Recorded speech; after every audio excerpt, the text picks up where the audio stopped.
Why are your abs sharp but your face isn't? A lot of lean guys look puffy when their face flotation triangle is out of balance. I'll show you what it is, how it dictates facial leanness, and how to fix it fast by mastering all 4 elements. First up in the triangle, we have carbs. Now, as we all know, carbohydrates are going to be your body's main energy source. What happens with carbohydrates is it actually binds to water. And what happens when we have excess carbs is we get water retention. So if you're aiming to have the most chiseled face possible on a daily basis, ideally you should be having at least moderate carbs. But that's the problem with carbohydrates. It's extremely difficult to get the right kind 100% of the time. Simply because anytime you enter a supermarket, you are bombarded with this absolute bullshit. So we have 2 options here. The first option is be laser focused disciplined. That means absolutely no cookies or calorie burritos. And as for your second option, this is a little bit more extreme, but my god does it work. And that is known as the ketogenic diet. Simply what you do is you swap out your carbohydrate intake for your fat intake, staying below 50 grams of carbs per day for at least a week straight, and then you enter ketosis. And once you're in ketosis, that's actually when you stop craving carbs. And because carbs bind to water, every single last ounce of water retention, well, you can say goodbye. From personal experience up to actually living on the ketogenic diet myself for over 4 months, my face got ultra defined, but I ended up looking like this. Literally over 10 kilos lighter than what I am now. Also, another thing that people rarely talk about is that if your sleep hygiene is suboptimal and you're sleeping below 8 hours a day, then you can expect a cortisol increase. What happens when you increase your cortisol? You guessed it, high water retention. Also, if you have high estrogen, which as a male can rarely happen naturally, or if you decide to delve into PEDs and you don't include an aromatase inhibitor, you will absolutely develop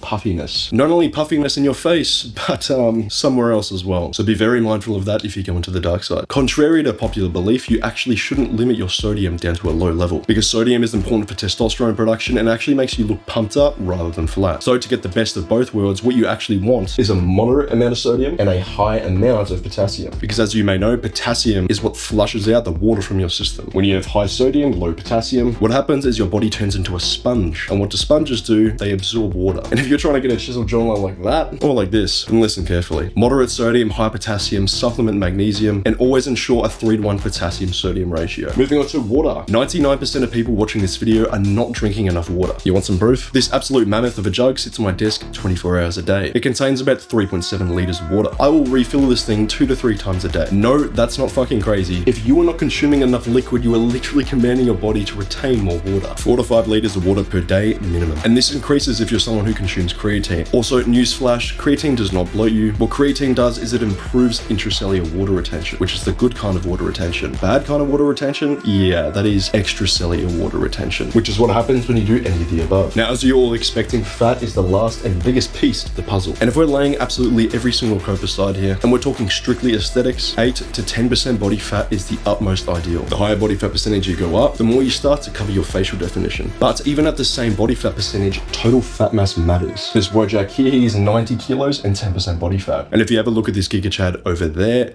yep, right there, he has less total fat, so his face stays sharp. Now, here's the tricky part. If you're like me and you want to build an aesthetic physique, but you also want to keep a chiseled face at the same time, this is when you have to do the balancing act. Because while yes, the more muscle you have, the higher total body weight you're going to be, you will also have to compensate with less body fat overall to get the same facial leanness as someone who would be lighter. Although if you're like the typical looks maxer who wants to look like a twink, then there's absolutely nothing wrong with that. But just remember guys, it's the entire package. So if you'd like to get an overall rating of your SMV, you can check out the link in the description below and use my Mogger calculator to calculate your rating. Make sure to comment your results down below. Now at the end of the day, mastering all 4 elements is required to not only get a shredded six-pack, but to maintain a chiseled face. If any of these are out of balance, that's when you say hello to the bloatation station and jump off the train tracks because it's over. Now even if you master all 4 elements like the Avatar Barrett, if you are boneless, you will still lack facial definition compared to someone else with a more developed skull, even if they're a high body fat percentage. So depending on how far you go with this, results may vary. Alright guys, mog your past self, and I'll see you in the next one.